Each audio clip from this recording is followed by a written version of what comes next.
Apparently I'm shrinking. I mean, Shauna. I knew you were shrinking in like 80s, but I think. Oh, Chad, you're probably shorter than you think too. I know. Well, I don't think I'd say I mean, too the other hard. thing is, like, if you do.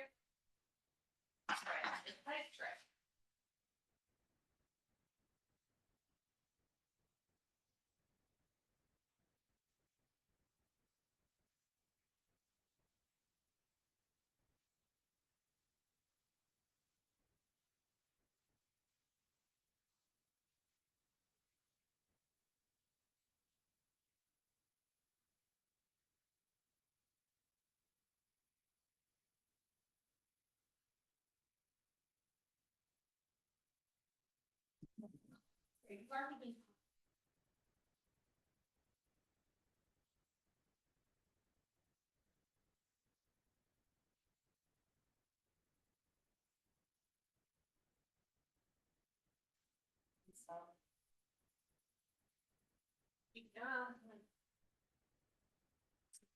I feel we can always go for it.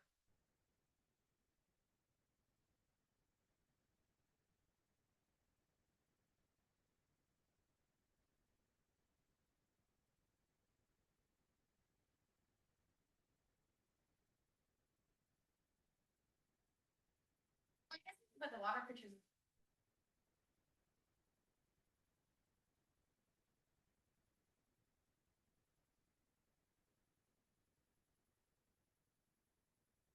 Things, so many things. Ha ha, hey hey.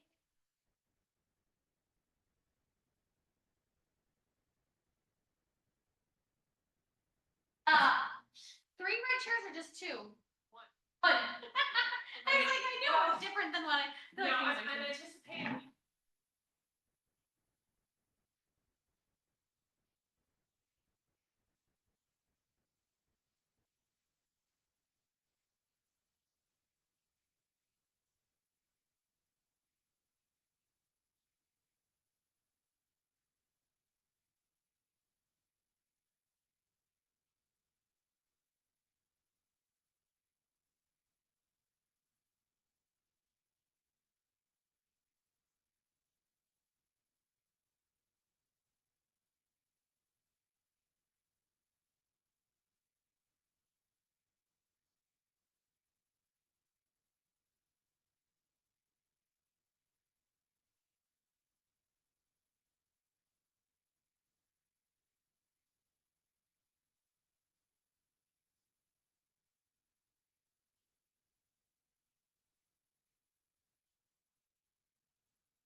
Good afternoon. Can you all hear me?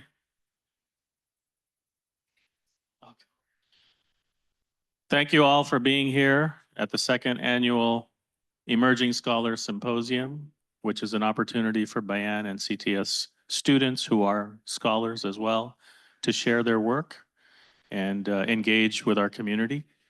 To get us started, I want to invite President Brad Braxton of CTS to come and say a word of welcome.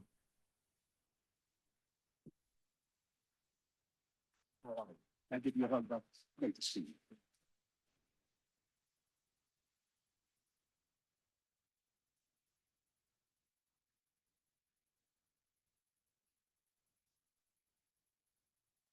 Good afternoon to the CTS and Bayan family, our friends, colleagues, and honored guests. It is with deep gratitude and joy that I welcome you to this sacred gathering, an interreligious symposium between Chicago Theological Seminary and our esteemed partner, Bayan Islamic Graduate School. This year, and especially this week, we mark 170 years of CTS's journey. A journey rooted in Christian theological education, later expanded through courageous Christian Jewish dialogue, and now blossoming into a vibrant partnership with another of the great global religious traditions, Islam.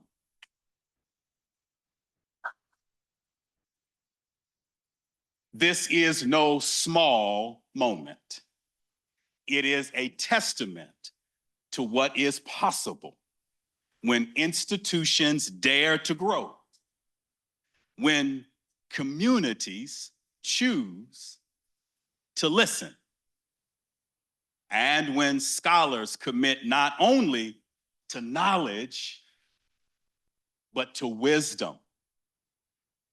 We are joined today by scholars who are already leaders, who are sharpening their gifts of research, reflection, writing, public presentation, and publication.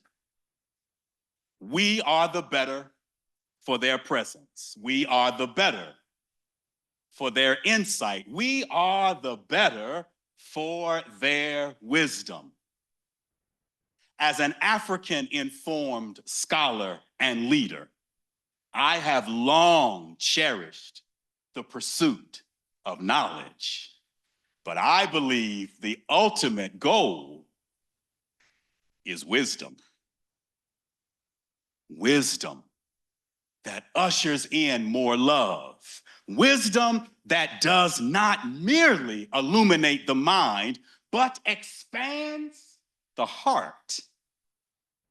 Wisdom that does not simply analyze the world, but helps to heal it. So, let this gathering be more than a symposium.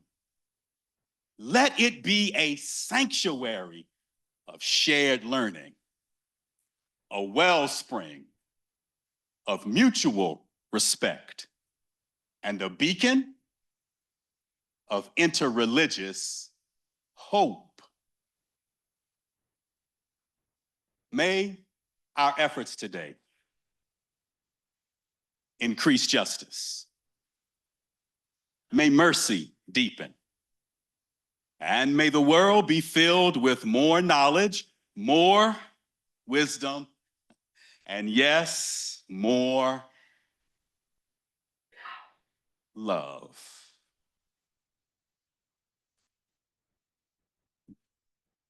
My sense is that's a word that needs to be sounded more in the academy. So let me say it again. More love. Because when nothing else could help, love lifted me, and it lifted you too. You are welcome in this place. You are welcome in this work. You are welcome in this vision. Let us begin together. Amen. Thank you, President Braxton, for such a warm and gracious welcome. I'm Rabbi Dr. Rachel Mikva. I'm a professor here of Jewish Studies and Senior Faculty Fellow for our Interreligious Institute. Along with Munir Sheikh, we're going to be your faculty hosts for the symposium and celebration of learning, and also of the ways that as we encounter and engage with people who orient around religion differently, of all sorts of life stances, that we deepen our understanding of our own positionality in the world as well. So Munir, I turn it over to you. Thank you so much, Dr. Mikva. We're really excited to be able to continue this opportunity for intellectual exchange and camaraderie and mutual support. Hopefully, there will be opportunities where you will be presenting at various fora, symposium like this one, and other events. And we want to make sure that as a community, we can come out and support each other, whether it's in person or virtually. So thank you again for being here. As Dr. Mikva mentioned, we are going to engage with the two scholars that we have today presenting during this lunchtime. The first person who will be presenting is a doctoral student here at CTS, and her name is Nana Firman. She'll be presenting virtually to us. She's a dedicated environmental advocate and faith leader working at the intersection of sustainability, community resilience, and religious ecology.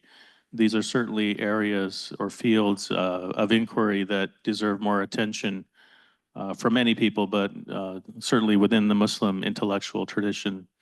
These are important areas that can be explored, and we're appreciative of Nana being one of the pioneers in this regard.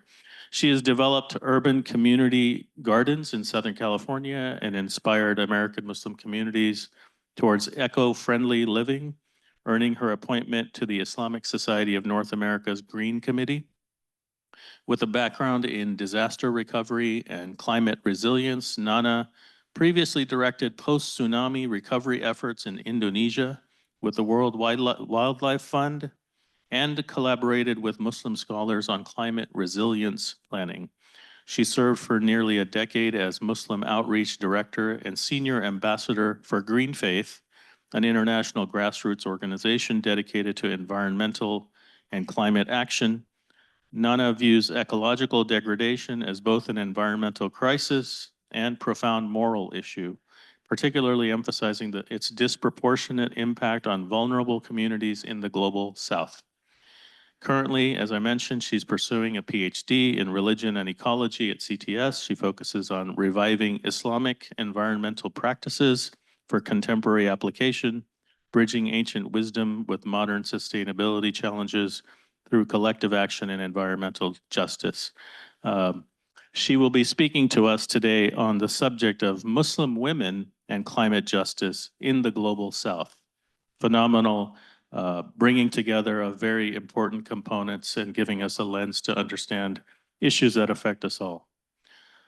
With that, I hand it over to Nana. Thank you for being here. Thank you, Professor Munir. Bismillahirrahmanirrahim.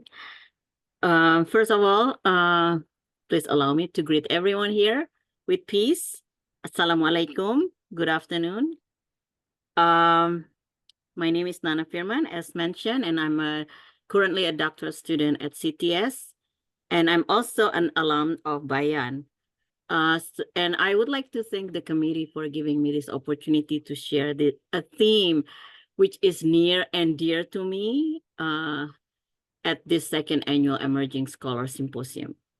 And I'm joining today from Southern California, and I apologize that I cannot be with all of you in person.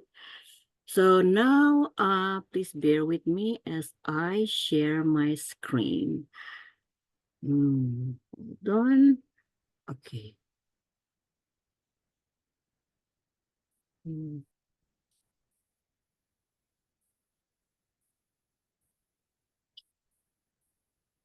Wait,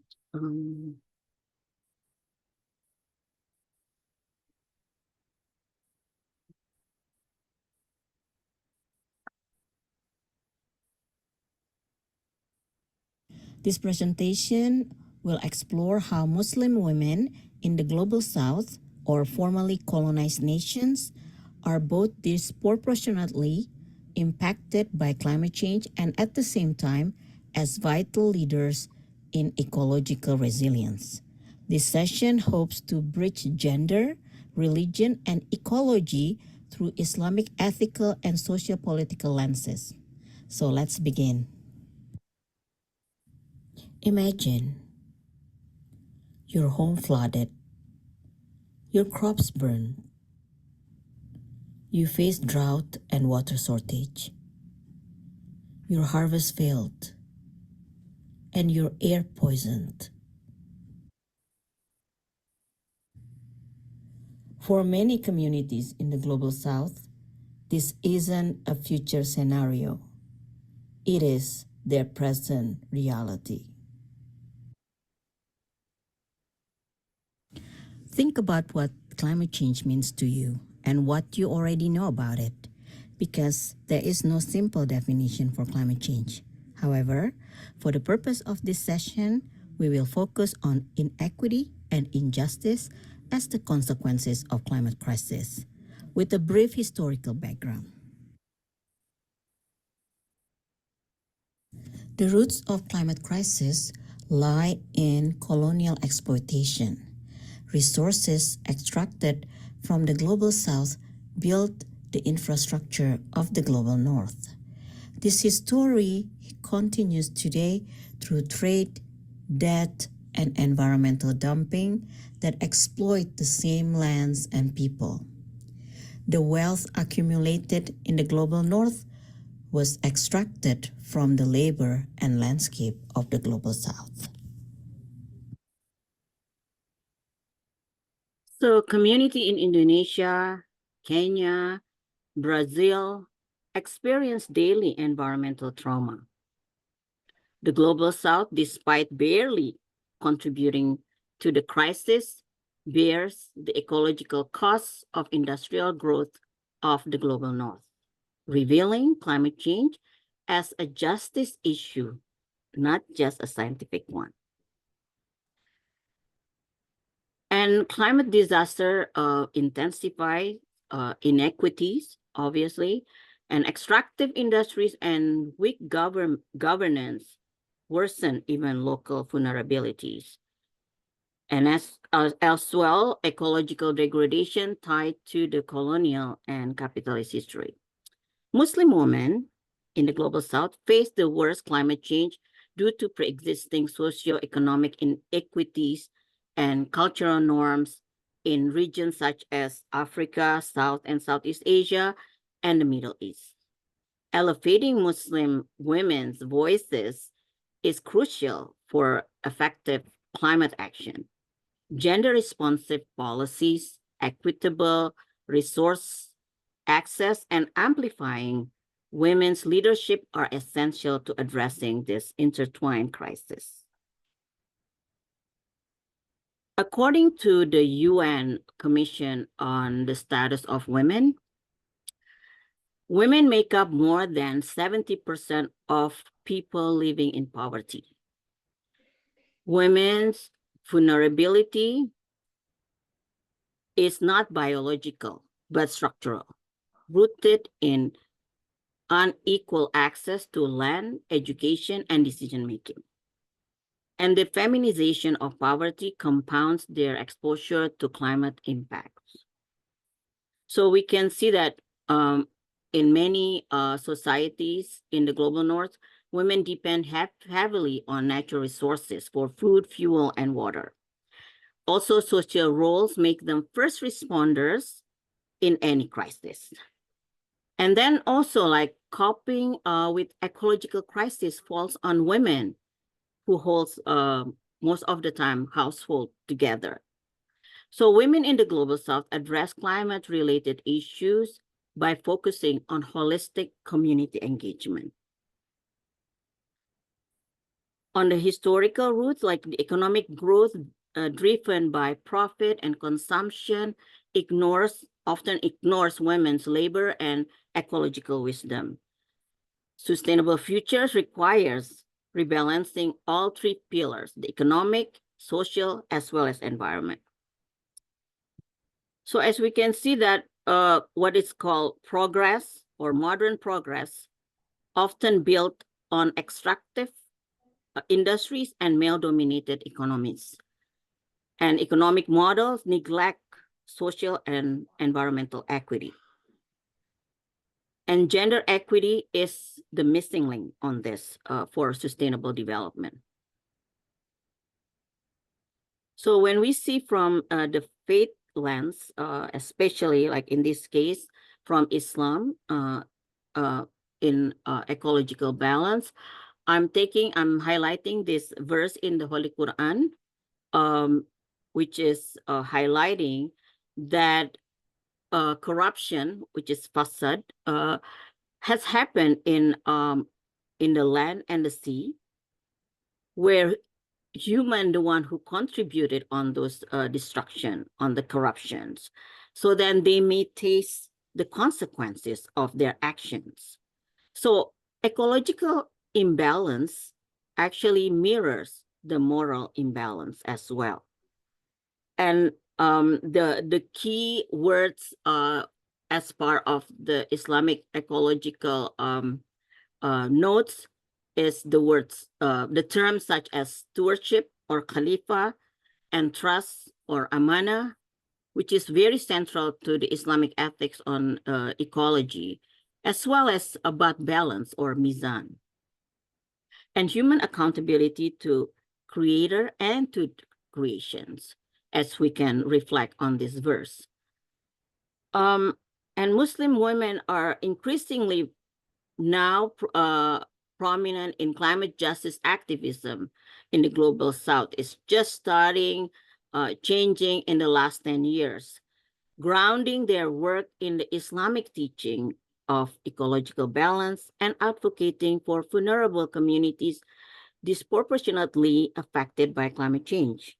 So the example includes leading local adaptation effort, such as in parts of North Africa, and also like using faith-based education to foster sustainability in many parts of the Muslim majority countries now, and spreading the grassroots movement against environmental destructions.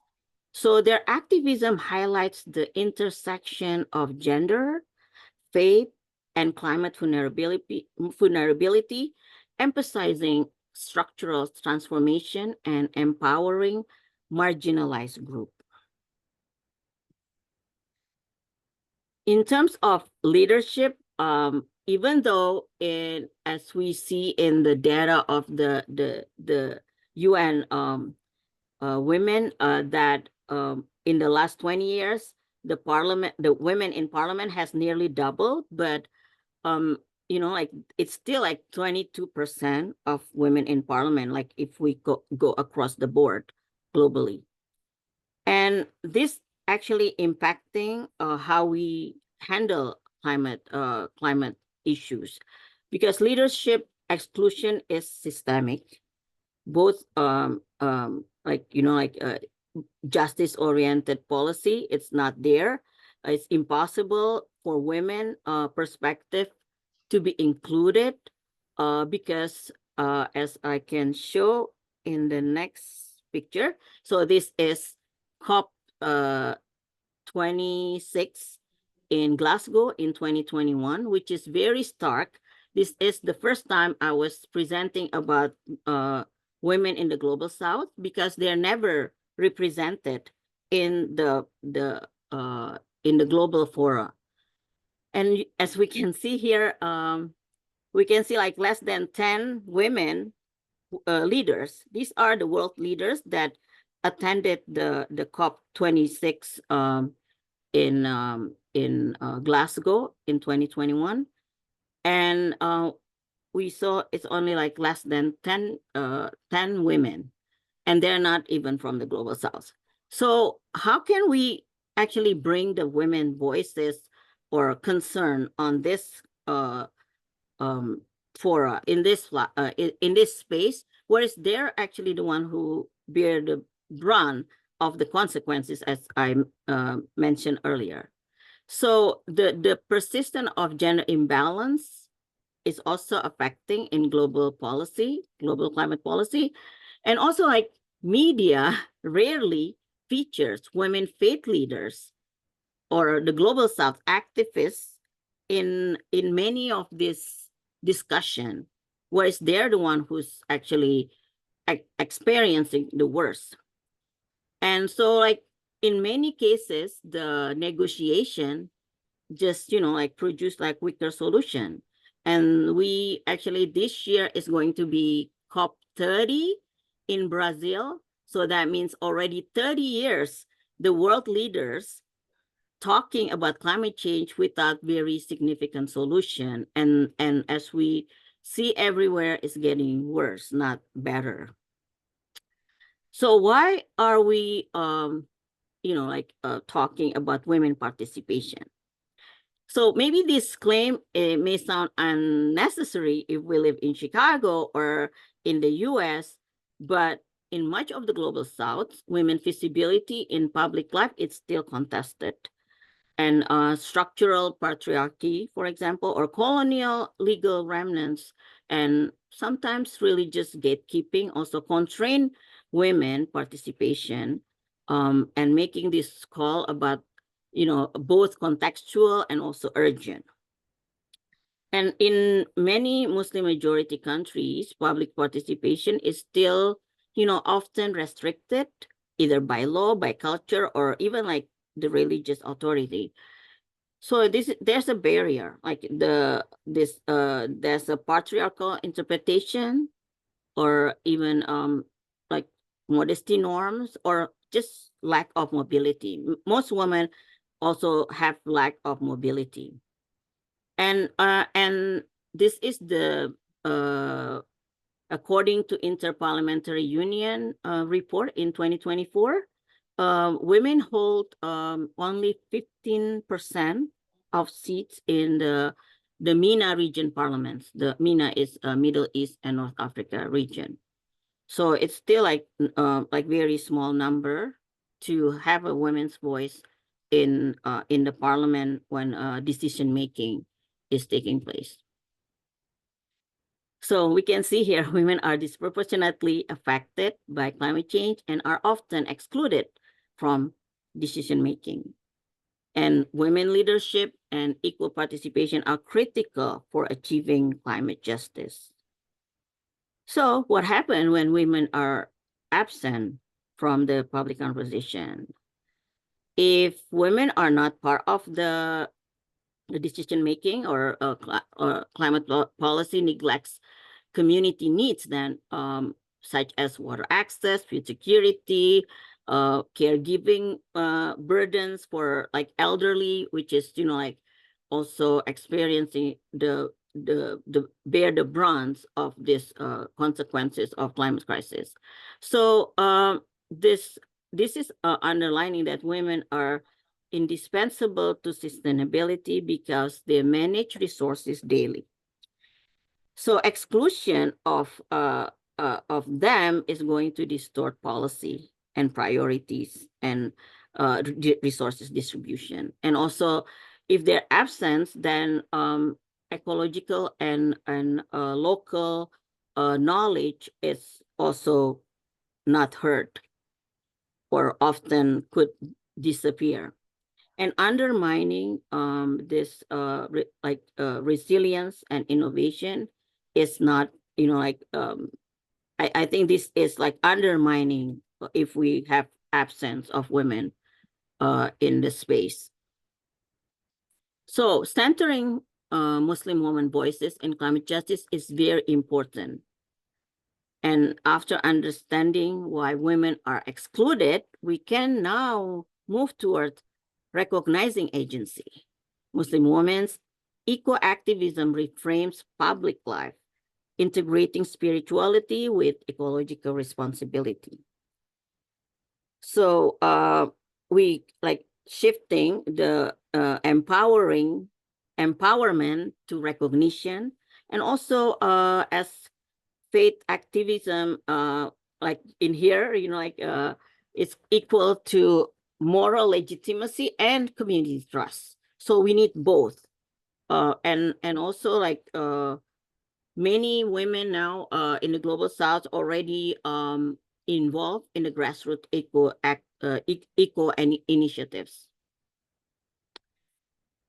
And in terms of traditional and indigenous wisdom, like many women in the global south also hold this dearly because they are part of the community and they're always there taking care of the community. So the traditional system guided by, you know, by their community and by their faith balance the ecological and gender.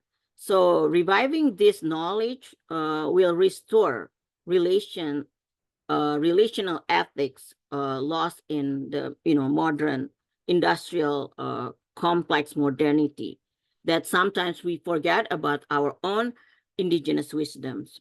So traditional communities embedded conservations in culture. So they have this, how they actually preserve their ecosystems. And then also gender spiritual roles, sustain ethics.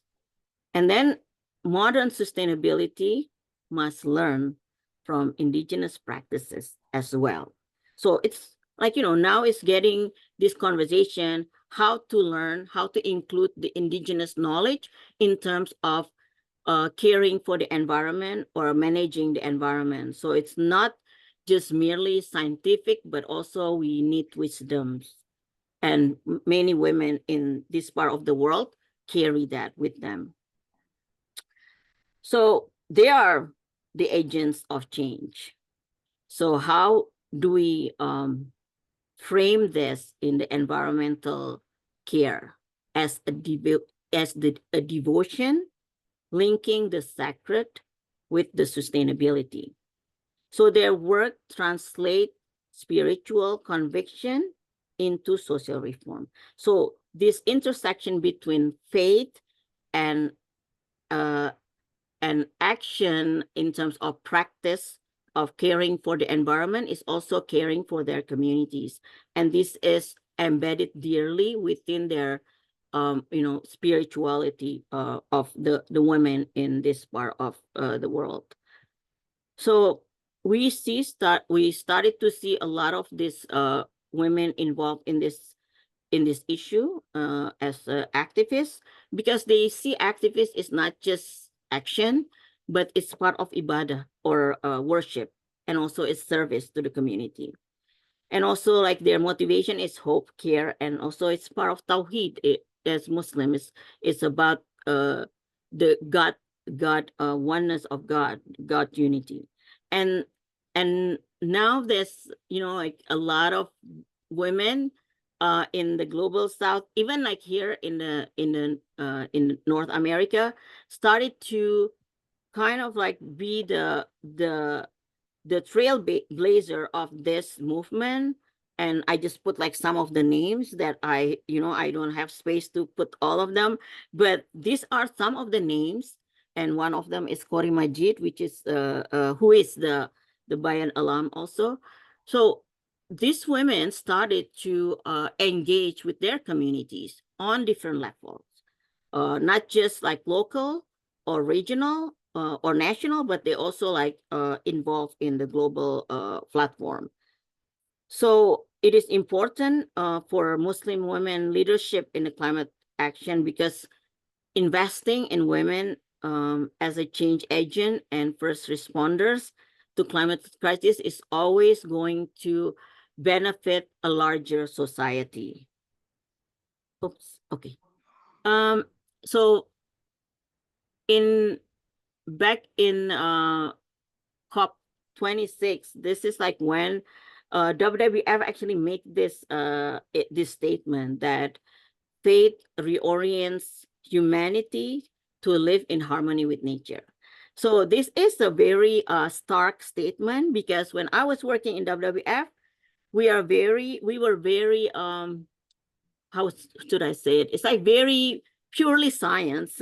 Very hard for me to bring faith. I had to fight with my boss all the time if I wanted to bring faith on my work. But now there's a change, like shifting also in this kind of like big green groups, that they realize that if we want to work with the community, we need to bring faith, because 84% of humanities in this world identifies themselves with a religion, according to Pew Research, and that's 2012, I think, like report.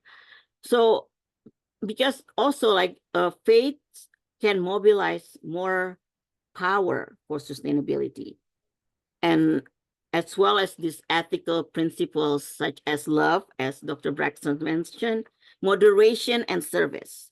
Moderation, that's also the highlights, because we don't want to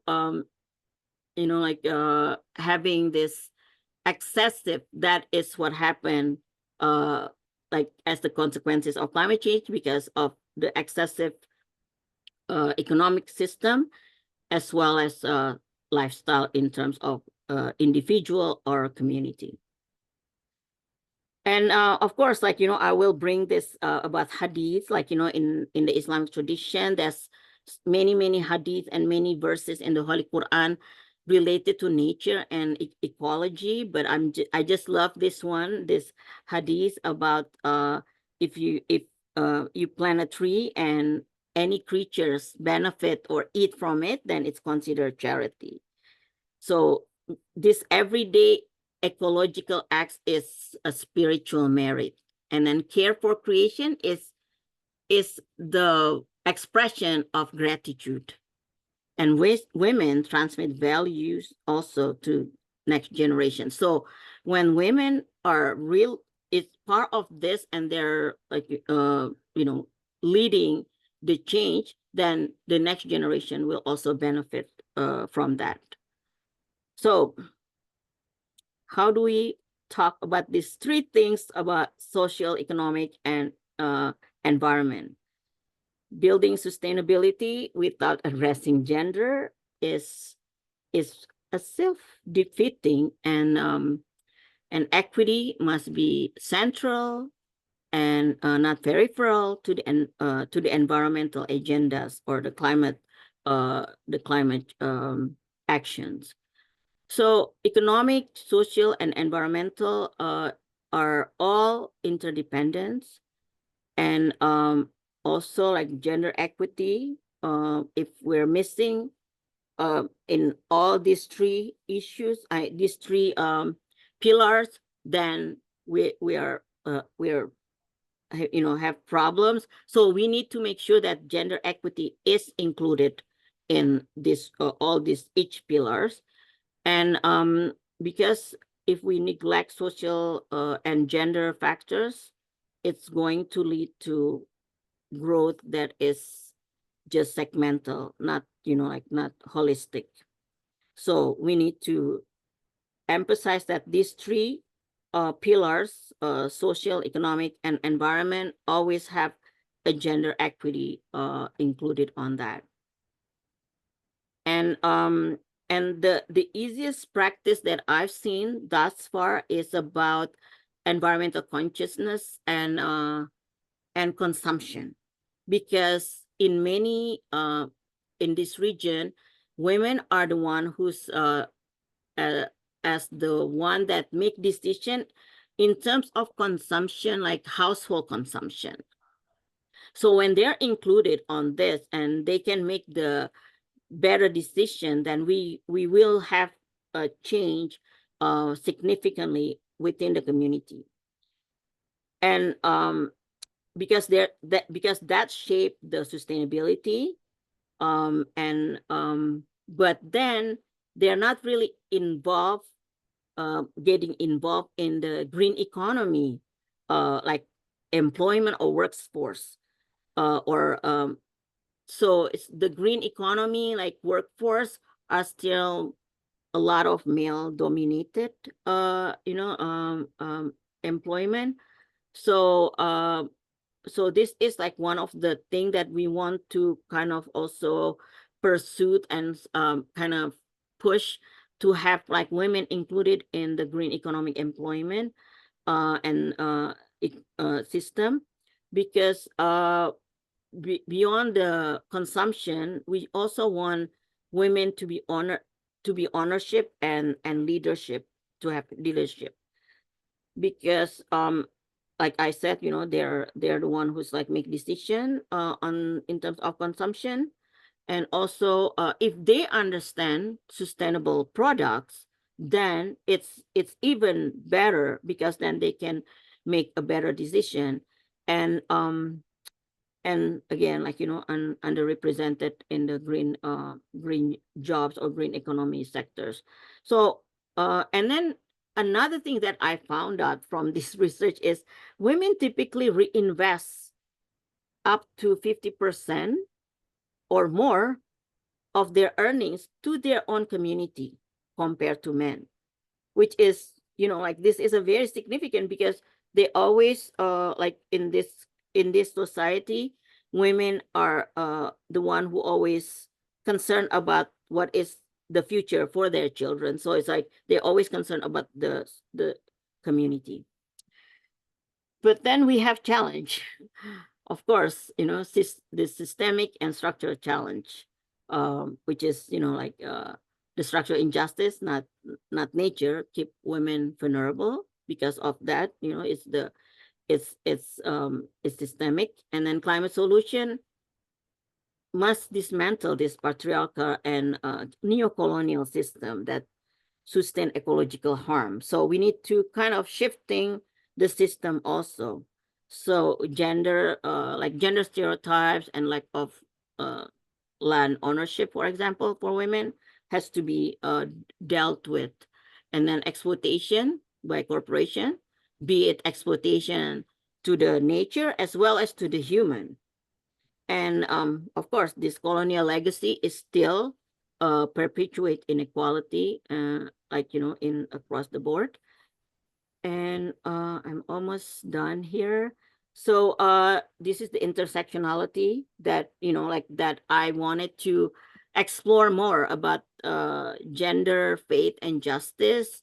And we started this, and then I'm also a practitioner of this, not just studying, because I'm involved of a lot of initiatives. So this is still a challenge, but it's getting better, like compared to 10 years ago. So it's getting better, because like we make sure that women are always there, has a the representative and also voices heard, because they are, especially those who are from the one who's bear the brunt, like the victims, like, like the one who actually bear the brunt of the consequences of climate crisis. So So finally, like, of course, policy and that we need to change this because then we need the policy reform to meet grassroots energy, because the grassroots is like brewing, like a lot of like a movement in the ground, and also empowering women through education and green, like such as green jobs will ensure sustainable transformation. Thank you so much, Nana. Yeah. Excellent presentation. Thank you. Oh, this is just the last one. So we need Nana, we really need to move on. Oh, all right. Okay, dokie. Thank you so much. Thank you so much. Wonderful presentation, both in terms of what you had to say, but also in terms of the slides that you put together. Really phenomenal effort that we appreciate. Thank you so much. We're going to move on to the next speaker and have a chance to hear some more about a topic that's within the similar theme. I'll pass it off to Dr. Mikva to do the introduction. So, welcome again. Reverend Sarah Bowen, who's our next speaker, is the founder and executive director of Animal Chaplaincy Training at Compassion Consortium. That's a non-sectarian center that supports animal advocates, interspecies activists, and animal care professionals. She holds a Bachelor of Arts in Human Ecology from Michigan State University and a Master of Arts in Religious Studies from CTS. And she serves as a delegate to the Oxford Center for Animal Ethics. So in 2026, she will complete both a Master of Science in Anthrozoology at Canisius University and a Doctor of Ministry in Chaplaincy here at CTS. So, let's be ambitious and do multiple degrees all at once. So her current research focuses on addressing moral distress and moral injury in animal-centered professions through trauma-informed spiritual and emotional care. She's a passionate speaker and teacher and writer, and she's authored an award-winning book called Sacred Send-Offs, An Animal Chaplain's Advice for Surviving Animal Loss, Making Life Meaningful and Healing the Planet. So we welcome Sarah, and we're very excited to learn with you. And the title of your talk, let's get this right. I don't have it. Help. That's okay. I'll give it. You give it. Animality in chaplaincy. That's it. Thank you, Dr. Mikva. Can you folks hear me, or do I need to hold this? Yeah, I need to hold this. All right, we're going to see how well I do with one hand on a microphone and one hand on a mouse. That would be a computer mouse, not a live one. Just for anyone who's had a question about that based on the content of my presentation. Hello, I'm Sarah Bowen. I'm delighted to be part of this Emerging Scholar Symposium. I've spent a lot of time at CTS, and this means a lot to me. Today, I'll highlight my doctoral research, which maps the emergence of animality in chaplaincy, an expansion of spiritual care to include other than human beings, so everyone else, as well as those who care for them, protect them, and companion them. Most of you here probably know what chaplaincy means. Chaplains serve in hospitals and prisons, universities, the military, corporations, and increasingly in social justice movements. Chaplains are professionals who enter into religious, spiritual, secular, or pluralistic spaces, companioning individuals and communities through moments of transition, of suffering, and of awe. They provide a non-judgmental and compassionate presence without proselytizing.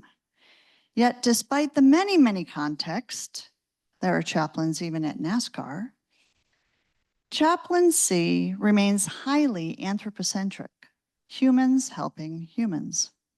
So today I want to ask us, if chaplaincy responds to suffering and it helps create connections, then what happens when we extend it across species lines beyond the human animal? I invite you to ponder these two questions on the screen as we consider the presence of animality in chaplaincy. First, do moral emotions, cultural traditions, spirituality, and grief cross species lines? What do you think? And who deserves spiritual care? Let's try the first question. From chimpanzees who console the distressed, bonobos who share food, and capuchins who reject inequitable payment for tasks, look that one up on YouTube, and many, many more instances than I have time to share with you, but I could spend about an hour sharing them with you. Plentiful research observes that a significant number of other species display the capacity for these things, for empathy, for understanding fairness, for expressing morality, for engaging in cooperation and conflict resolution. So I suggest that if animals act on moral emotions, then they are not merely objects of our use or our consumption or for our ethical consideration, but also participants in multi-species ethical reasoning. So this recognition destabilizes anthropocentric theologies, doesn't it, a little bit? And calls for spiritual care providers, like chaplains, to recognize that moral behavior is not uniquely human, and moral communities are interspecies. Animals have rich social lives that include what biologists and anthrozoologists acknowledge as cultural traditions. Culture is not just human. From whales' inherited songs to elephants' matriarchal memories, we find many, many behaviors and rituals that are passed down by generation. Okay, what about spiritual experiences? A growing number of primatologists, behavioral scientists, and theologians as well propose that animals too may possess the capacity for spiritual experience. These are the scientists alongside the theologians. Although defining spirituality and religion, even among human beings, remains very, very, very complex, the diversity of perspectives that are emerging about animal spirituality reflect a rising interest in this topic. The discourse creates an important animal turn within theology and religious studies. Take a class with Ken Stone. Another growing area of scholarly literature is the expression of grief by members of other species. Has anyone experienced this in their home? For example, when a dog lingers by the room of a deceased human, or when elephants touch the bones of their dead over and over, traveling miles to return to them. These moments challenge the idea that grief is solely a human experience. And it requires us to consider that loss and bereavement care, we might need to think about other than human experiences. The uniqueness of grief cultures and species is endlessly fascinating. Western scrub jays, they've been observed in ritualization after death. Some behaviorists even say that they do funerary rites. In many socially complex species, individuals often maintain contact with the corpse. They may alter their daily routines after the loss of a family member or conspecific. They may even hold group vigils. These behaviors are biologically costly, and they're purposeless if an animal doesn't value another animal that they have lost. For another instance, this meta-analysis of 409 cases observing 50 different species of primates revealed that many mothers will carry their dead infants from hours to months. Let me give you one more. The phenomenon of grief is present not only in wildlife or in our domesticated animal companions, which many people might call pets, but in captive and exploited animals as well.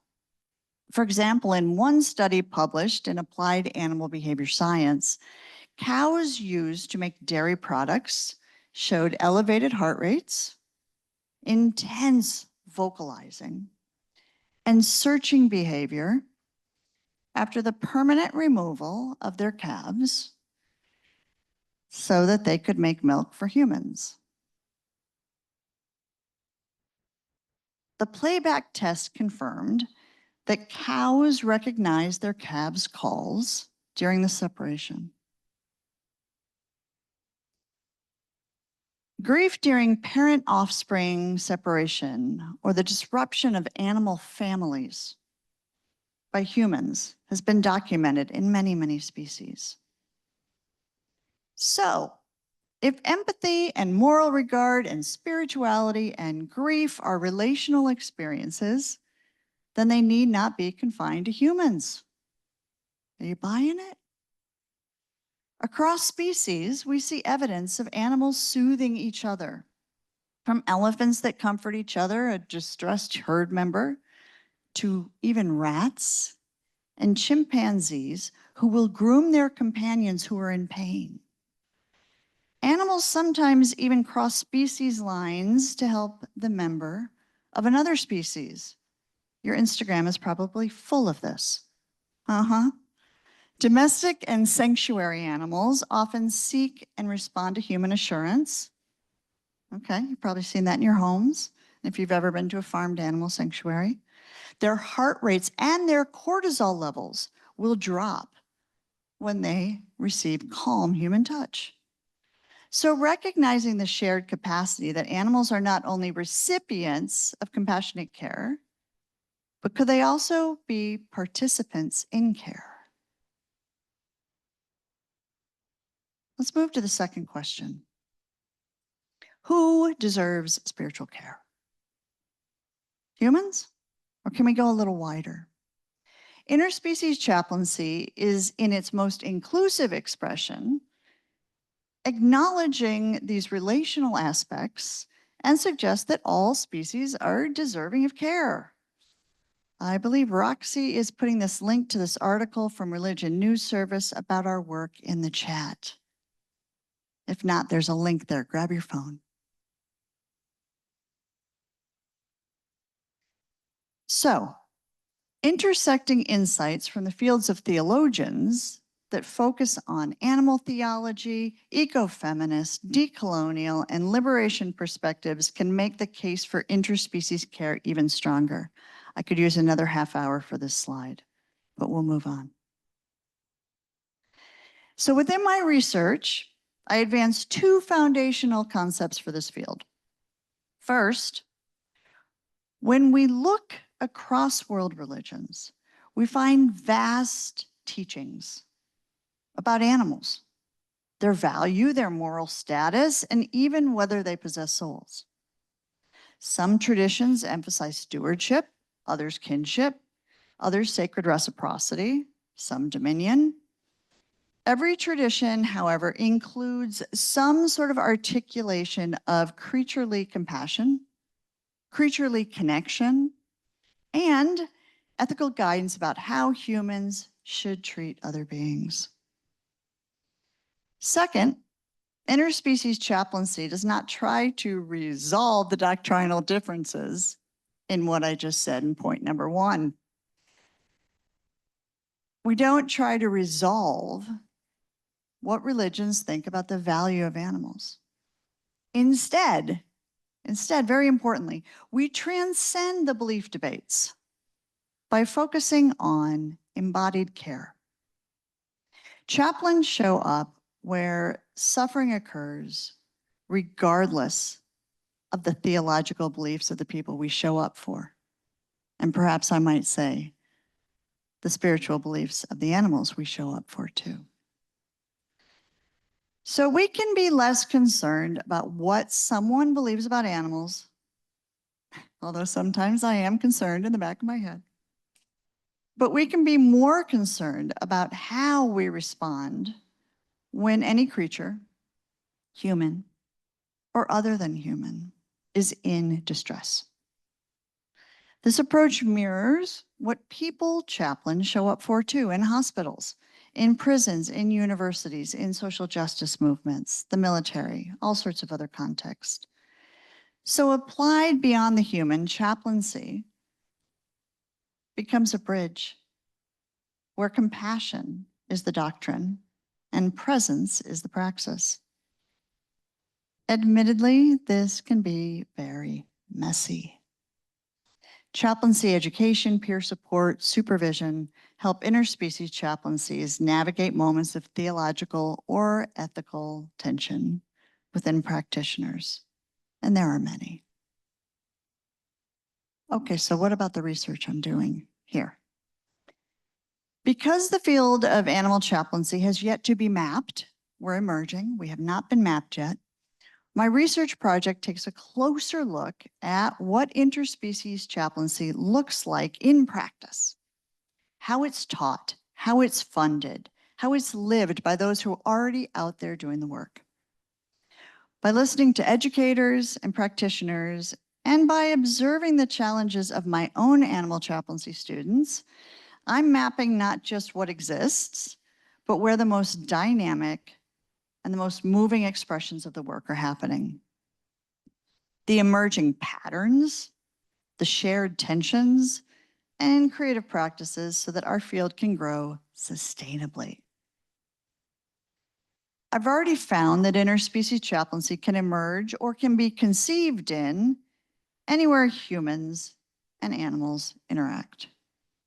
We have a lot of contexts we can be in. From traditional pet loss support, which might have been the first thing you thought when you heard the word animal chaplain, to veterinary clinics, to animal sanctuary care, to wildlife rescue, to zoos, to laboratories, and even to slaughterhouses. Chaplaincy can arise wherever suffering and connection coexist. In moments that are positive, that are neutral, or that are negative. Let's look at just a few highlights before I wrap up. Majority of humans in the US now share daily life with an animal companion, about 70%, 71%, one of the new studies. It's 57% worldwide. Studies show that these relationships can enhance physical health, reduce loneliness, nurture spiritual connection. We have plenty of research on that. But access to that kind of relationship and to the care it requires is not equally distributed. Veterinary deserts, breed-specific bias, breed-specific bans, housing policies, don't get me started, often exclude people in low income, in rural, in aging, or in racially marginalized communities. When human-animal bonds are broken through illness or through eviction of the place that you live or death, that grief that follows is acute. It's often dismissed, it's minimized, it is invalidated because that being is not human. We call this disenfranchised grief. It's pain that is not publicly or socially validated. And recognizing and tending to that kind of loss is a vital part of interspecies chaplaincy. Everywhere outside your home, where humans and animals meet within vocational contexts, people can carry heavy, heavy, heavy moral burdens. Moral stress and distress arise when people must make decisions about care, about life, about death, about euthanasia that violate their personal or professional values. Over time, this constant exposure to suffering and ethical ambiguity can lead to burnout and even moral injury. Veterinary medicine is one of the most clearest indicators, with suicide rates several times higher than the general population. Yeah. But this distress is not limited to veterinarians. Shelter staff, animal control officers, sanctuary workers, wildlife rehabilitators, animal activists describe cumulative grief compassion fatigue, moral disgrace, organizational conflict. In my research, I refer to these as animal-centric vocations, defining them as personal and professional callings to interspecies care. To interspecies care practices that intentionally reorient moral, spiritual, and practical attention toward the lived experience of other species. Unlike the anthropocentric frameworks that we're used to, which position animals as secondary to human needs or for animal needs, animal-centric vocations recognize animals as subjects within shared moral and spiritual communities. By using this term, vocation rather than profession, I'm establishing that professions, volunteer work, and emerging ways of engaging in activities that integrate multi-species ethics, spirituality, and relational care.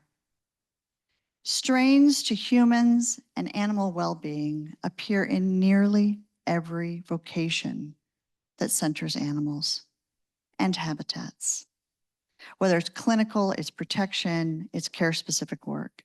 So in short, wherever humans are charged with caring for or controlling animals, emotional, ethical, and spiritual strain are inherently going to follow. These realities reveal why chaplaincy has a critical role to play.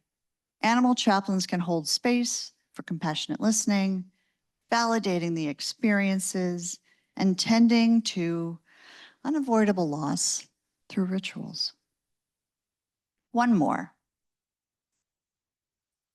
Finally, it would not be a stretch to suggest that our consumption, our industry, our economics, our theology shape the well-being of nearly every other creature on Earth.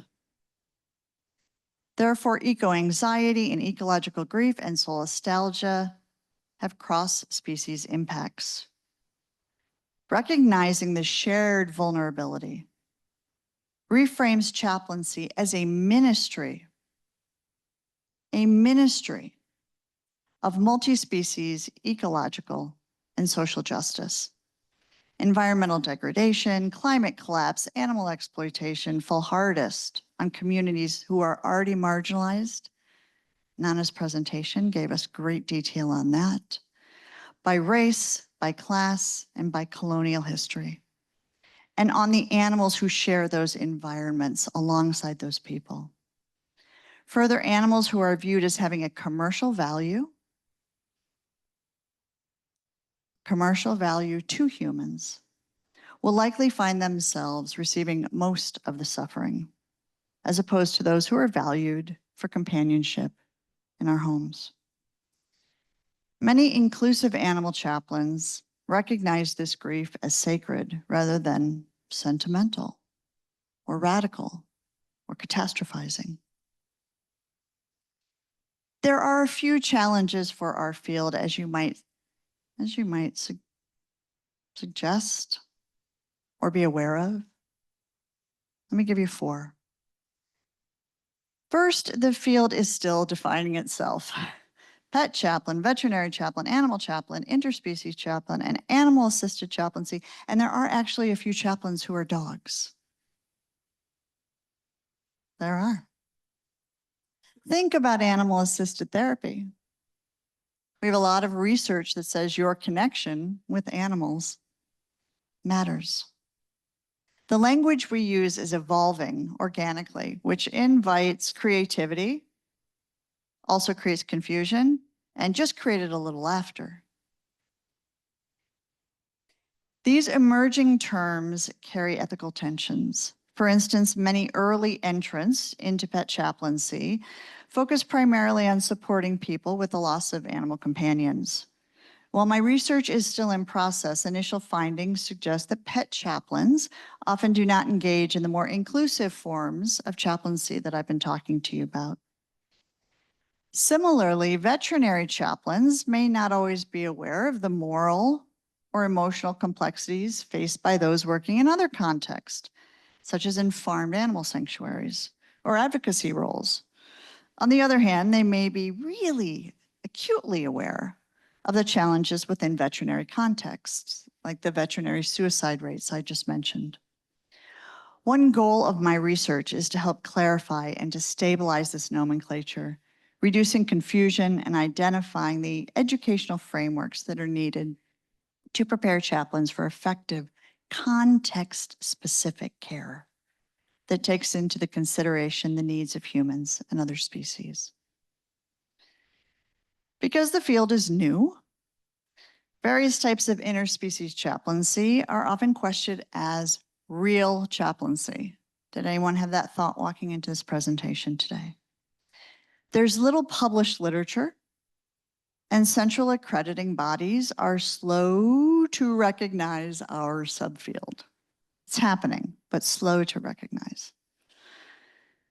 Both practitioners and potential clients have varied expectations about credentials. And these challenges mirror the early and actually the ongoing debates in hospital chaplaincy about the requirements for professionalization. A lot going on right now in ACPE. Part of my research is to map the field's contours so that future programs can establish increased credibility. Even before introducing these ideas of chaplaincy, many people misunderstanding what a chaplain is. Any chaplains in here who have people who do not understand what you do? Yeah, we got some, yeah. So we face the same challenges that they do. Also, dismissals by other professionals. So people chaplains who dismiss animal chaplains can be painful for us. Painful. The invalidation, the critiques, they echo deep cultural hierarchies about animal life and those who advocate for it. We are trivialized and even mocked. Speciesism and carnism dictate for a lot of people the purposes of animal lives, what animals are for. They're products for consumption.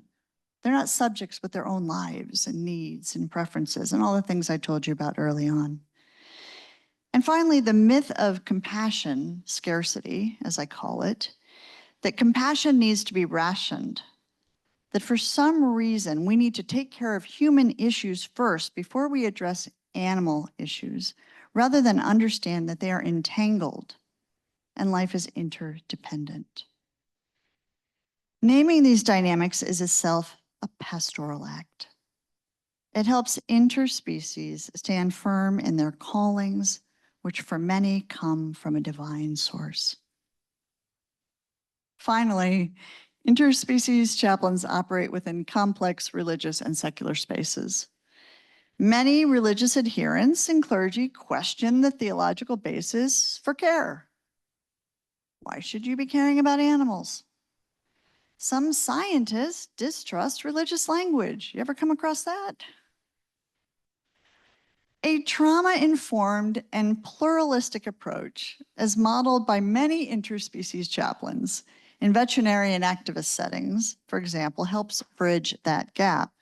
And that's why I'm doing a degree at a seminary and a science-based school at the same time for this research. So looking ahead, the next phase of my research uses a mixed methods approach. I'm combining qualitative and quantitative surveys. I am collecting survey responses from chaplains and from chaplaincy educators to help me more fully understand what's going on and to map our field for the first time. That data is going to be deepened through qualitative interviews and some more additional field work. My God, I go to a lot of conferences, documenting the lived experiences, the ethical challenges, and the innovative models of care that are emerging. Together, these findings will help shape training curricula. They'll clarify our ethical frameworks and strengthen the foundations for a sustainable and evidence-based field of interspecies chaplaincy. Conclusion. The world needs interspecies chaplaincy because suffering and meaning-making are not uniquely human experiences. Across sanctuaries and clinics and homes and habitats, people and animals are navigating loss, love, and moral tension together. Interspecies chaplaincy meets these moments with a non-judgmental and supportive process that can facilitate ethical discernment and promote healing when it is needed. My research aims to give this emerging field clearer language, stronger ethical foundations, and practical tools so that care can extend compassionately and skillfully across species lines. Generous thank you to Chicago Theological Seminary, to my advisor, Ken Stone, to my collaborators, to my community members for supporting this boundary crossing research, as well as to all the interspecies chaplains and chaplaincy educations who I've already talked to and who will share their experiences with me in the future. I believe that someone has also put a chat to my 2022 book, Sacred Send-Offs, for people who are interested in going a little deeper. If you have questions about the cited references in this presentation or to receive notifications of my emerging findings, email me, sarah.bowen@ctschicago.edu. I dedicate the merit of this presentation to the alleviation of suffering for all beings, seen and unseen, in all habitats on this planet. Again, thank you for your time and your attention. Thank you very much, Sarah. We are delighted to have heard to hear about the work that both of you are doing. We have about 9 minutes left for questions, which is less than we had hoped for, but I invite questions either from the folks in the room or the folks online for either of our speakers. And while you're thinking of your question, I will start off with one for each of you and invite Sarah, while you're at the mic there, to go first, and then Nana to share a bright spot, right? You're both talking about work that is developing and things are changing and there are projects afoot. Can you share one bright spot of a really exciting project and why you think it's sort of hitting the right marks? I would say for me, I think it's the interest that people have in this after I explain what's going on. We have found, we are actually at the Animal Chaplaincy Training Program, we are getting between 55 and 65 new students who want to become interspecies chaplains every year. For considering spiritual and religious education, as well as education in general and some of the trends that we see, that is a big bright spot for me. People want to be involved in this work. People want to learn how to assist animals, to assist habitats, to assist people. And that keeps me going. So as long as they keep showing up, Dr. Mikva, I'm feeling a little bright. Thanks. Nana? Thank you. Well, yes, for me, it's like I've seen a lot of the young people, like the young Muslim women, are involved in this issue now. Like they see, like not just like, involved in climate issue or environmental issue, but they actually bring their own faith tradition, and it's like very like spiritual calling almost. When I started like 20 years ago, about or so, I was kind of lonely because there's nobody's there. And then I was in Indonesia, so in the global south, it was lonely. And then I moved here to the US, was still like not that many, but in the last, especially the last 5-6 years, I've seen like striving a lot of the young people. And yes, I mean, like, like this things is evolving now. And even like the women in like, marginalized communities, for example, when I went to like several countries in the global south, they're so eager to learn something and to be involved because they see that, like that they have the roles in changing what's happening at the moment. Thank you both. I was actually hoping to name a project, but that's all right. I want to go on to other people's questions. In the room, is there anybody who has a question?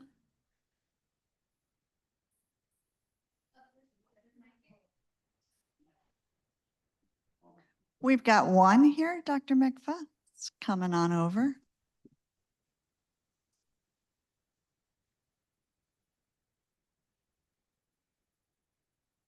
Hi, can you hear me?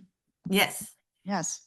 Great, thank you. Well, hi, I'm Zachary John again. I'm a visiting public policy student from the Harris School of Public Policy. And I was invited to come here to the symposium to hear all the exciting things that are going on at the Chicago Theological Seminary. And I'm glad that I had the opportunity to listen to both the speakers. There was a lot of different points that I wanted to ask about, but I want to be cognizant of everyone's time. I came in a little bit late in the middle of the first presentation, so I didn't catch the presenter's name, but it was about the various different policy issues that women are having in the work field, in the workplace. And you ended it with a point that we need to be training women for green policy jobs. I may be misquoting you there, but I wanted to know, how can we go about implementing some of that stuff? And can you expand just a little bit on that? How could we be training women for jobs in the green space? Should I answer it right away? Please. Sorry. Yes. Okay. Thank you. Thank you for your question. Yes, this is like what we are actually need to be involved with, because I've been like, like part of my training is about green economy. But then like, when we implement it, it's like there's still like male dominated like, like kind of workforce in terms of like green jobs or green employments. Then we need to like bring women also like in this issue, because what I highlighted in my presentation, that when women are involved in this kind of like changing, like I call it as a change, like transforming society, they're also they like by nature like in the global south especially, they're very embedded in their communities. So when they have like skills, like kind of like recruit women also, like because the recruitment is mostly like still like majority men. So like if we recruit women also, then they can also engage with their communities, share with their communities, and that's like when we change the society like from within. So like like I guess like I don't know like I don't know if there's like a quota on that, but like women are not being engaged in terms of involved in the like the green jobs or the green like employment opportunities. Yeah, that makes sense. So changing the culture around it, you would say, is more the avenue that we need to be exploring. Yes. Alongside active recruitment. Well, that's at least one question that I had. I wanted to turn it over to others who may have questions as well. But thank you both for your presentations. Thanks for joining us. Any questions from our online participants?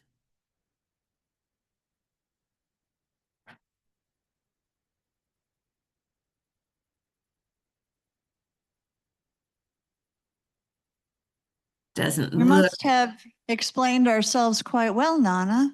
that's it. That's Actually, it. I have a question for Sarah, but All right, go ahead. Ask, please do. So Sarah, well, just happened, Sarah and I, we were on the same class in summer, but we didn't get a chance to discuss a lot of things. Even, I mean, like we saw it in the beginning, like we have something in common that we can discuss. So like in your experience, have you engaged with like conservation organization, for example? Like we have like species, I was involved before with species conservations. Like now one of my sisters is actually on the like tuna conservations, like that's her job, like tuna conservation. So like what is your, have you have any dialogue or engagement with these groups that is conservationists, especially. Yeah, we with- have. And I think what's really interesting, for example, we go to a lot of conferences, conservation conferences, Humane World for Animals conferences, all sorts of different things around these, those many, many areas that I showed you where animal chaplains can be of service. And what we do is we get a booth on the trade show floor. And we fill it with information about us, but we fill it with care. So what we start to do is people will come in and they'll say, hey, what are y'all doing? What is this chaplaincy thing? And we'll explain a little bit about it and say we provide emotional and spiritual care for the folks who are in these ethical dilemmas and in these quandaries. And what is really amazing is, we'll have conservationists, we'll have animal control officers, people who are in all of these different fields. And they will walk into the booth and they will just erupt into tears. And what they will do is say, I am holding so much. And when I try to talk to my family about it or my friends, they say, enough, I've had enough. I've had enough. I can't hear about these horrors anymore, right? I can't hear about them. Now with conservationists in particular, it's the idea that, you often have to cull, right, a species in order to have another species live. We talk about invasive species. I could debate that word for a while. But, these ideas of making decisions about life and death for large populations of animals. And conservationists are holding that. So they come in, and it usually happens, Nana, through a personal experience first of receiving care. And then after that, they say, well, here's my business card. Could we talk? And then we start to talk about how we can help organizations by coming in and offering, days of service, helping people with moral resilience, helping them understand, self-care is often a negative word for folks involved in this work because they're like, stop telling me I need self-care, right? So how can we help you with that? So yes, absolutely. And I would like to be working more with the conservationists. One of the areas that we're seeing that is particularly difficult are animal control officers. The things these people see,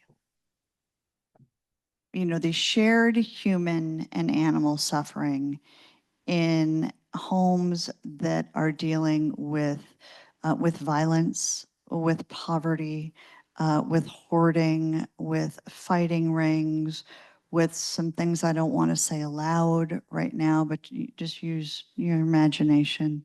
All of those things, and they're holding that. And they don't have a lot of care.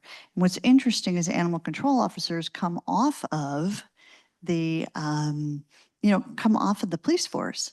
So we already have a space of being able to say, hey, you have chaplains for your other police folks. How about for you guys?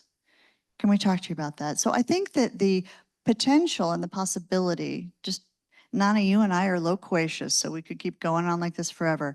But I think that the potential and the possibility for what I'm talking about and for what you're talking about, I appreciate that Chicago Theological gave us this time because I think it is underspoken about, it is underutilized, and it's critically important, the work you're doing and the work I'm doing. So thank you for the question.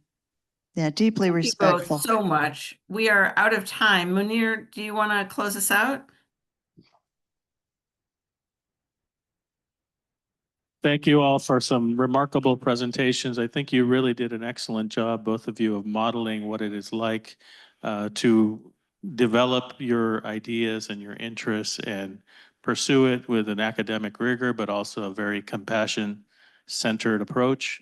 And we have a lot to learn, not only from the content that you provided, but in terms of how you delivered it and framed it so that we can be better prepared for the work that we are respectively doing. And I hope that the students who had an opportunity to listen today were inspired to pursue their own interests and cultivate their capacities to emerge as scholars. And we'll continue to offer fora like this to get the chance to benefit from your wisdom and your knowledge. Thank you, Dr. Braxton. Thank you, Dr. Mikva, and all the faculty that are here this week from Bayan, as well as the CTS faculty. And we look forward to staying in conversation with you all. Have a great afternoon. Thank you. Thank you all.